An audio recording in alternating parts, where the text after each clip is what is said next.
And now to Minnesota, where Democrat leaders led by Governor Tim Walz have basically abandoned the state, and they do not deserve to be reelected.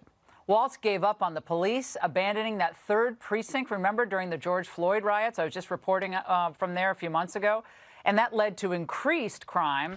And, of course, the police department there just hemorrhaging officers. And them on the economy, producing a state that ranks 45th in terms of business and tax climate. And finally, Tim Walz has abandoned the voters on COVID. Remember, he tied Minnesota to all those other states and locking everyone down and taking away their essential rights. As a result, the race that once saw Walz's lead, I think it was swelled to like 18 points just weeks ago, is now tied. Joining me now is the incumbent Walz's challenger, Republican candidate Dr. Scott Jensen. Dr. Jensen, I haven't seen you for a few months. Last time we were back in Minnesota broadcasting. Which issue is fueling your comeback? Without question, it's crime. Minnesotans get it that there's a lawlessness that's pervaded our state, and arguably Tim Walz is the godfather of the crime epidemic. He quit on the National Guard. He quit on the cops when it came time to protecting the third precinct.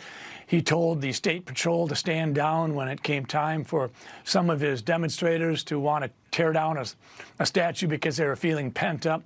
He has quit over and over again. I think Minnesotans have seen him quitting on kids, quitting on their education. He's quit on the economy. He's attached us to California car mandates. He did an end run around the legislature. People are just saying, what's wrong with him? And he's not engaging. He's basically dodging his responsibility, ducking the debates, trying to distract the voters. He's sort of taking a page out of Joe Biden's playbook, and people are saying, we're not having it. On the other hand, Laura, our campaign, we're just trying to be straight up. Well, I think Minnesotans are, it's an interesting state for people who haven't spent time there. It's common sense. I mean, I think they want common sense solutions generally. But I have to explain to people watching this how bad it is in old Minnesota nice. Now, last year there, violent crime like aggravated assault, murder were up 22% in Minnesota compared to 2020. Public safety was the second most important issue for Minnesota voters. And as you said, it's so important. And that after the economy and jobs. So, Dr. Jensen, look, you first came to the fore. I remember when you came on this show during COVID and you questioned the lockdowns and the approaches that the government was taking back then. Do Minnesotans still remember the tyranny of the COVID lockdowns and what Walz did to our kids, given these scores on the math and English tests?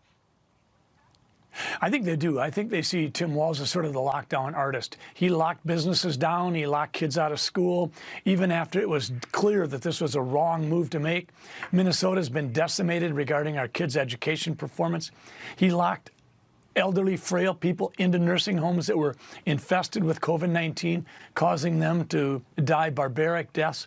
I really believe that Minnesotans get it. And what we're telling people is, listen, we're going to fight crime. We're going to get your kids a good education, and we're going to push back against inflation.